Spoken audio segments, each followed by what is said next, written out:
Good மார்னிங்ப்பா. நம்ம போட்ட சம்மோட practice சம்க்கான answer பார்த்துருவோம். ஒரு சதுரத்தின் பக்க அளவானது 10 சென்டிமீட்டராக உள்ளது. அதன் பக்க அளவானது 3 மடங்காக அதிகரிக்கும் போது அச்சதுரத்தின் சுற்றளவு எத்தனை மடங்கு அதிகரிக்கும்?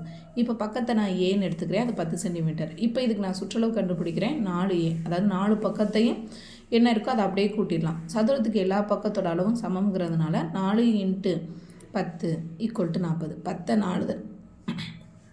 40. 10 4 தடவை போட்டு கூட்டுறதும் ஒன்று தான். அதேவும் 4 × 10 போட்டு 40ன்னு கண்டுபிடிக்கிறதும் ஈஸி தான், ஒன்றும் பெரிய வித்தியாசம் இல்லை. அடுத்து 3 மடங்காக அதிகரிக்குது. அப்போ இந்த 10 எப்படி 3 மடங்காக போகுது அப்படின்னா 3 × A, மடங்குனாலே மல்டிபிள் தான் அர்த்தம்.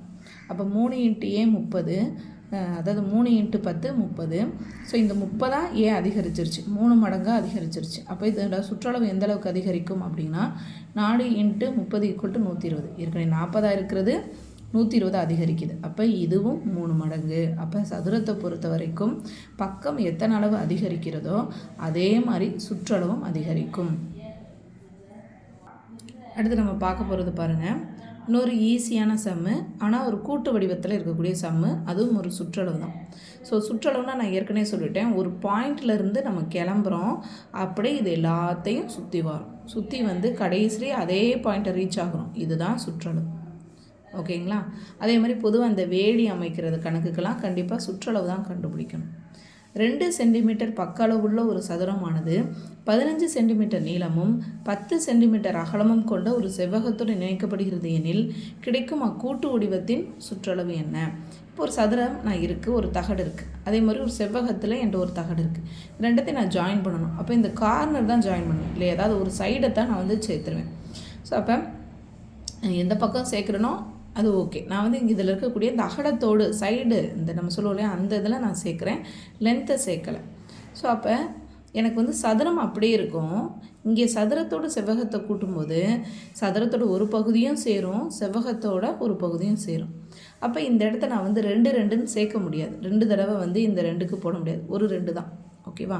ஸோ அப்போ இந்த 2ல் சதுரத்தோட சைடும் வந்துடும், செவ்வகத்தோட 2 சென்டிமீட்டர் வந்துடும். டோட்டலாக செவ்வகத்தோட அகலம் 10ன்னு கொடுத்துருக்காங்க. அப்போ மீதி இருக்கக்கூடிய இந்த லென்த்து 8 இல்லையா? நான் இதை மட்டும் சேர்த்துக்கிறேன். இப்போ நான் இந்த பாயிண்ட்லேருந்து கிளம்ப போகிறேன். இப்போ இங்கே ஒரு 2, இங்கே ஒரு 2, இது டோட்டலாக நான் 10ன்னு கூட எடுத்துக்கலாம், இல்லை 2 + 8ன்னு சேர்த்துக்கலாம். ஓகேவா? ஸோ அடுத்து இங்கே ஒரு 15, இங்கே ஒரு 10, இங்கே ஒரு 15, இங்கே ஒரு 2. ஸோ இது நான் டோட்டலாக 17ன்னு எடுத்துக்கிட்டேன். ஸோ டோட்டல் பண்ணோம்னா 56 சென்டிமீட்டர்.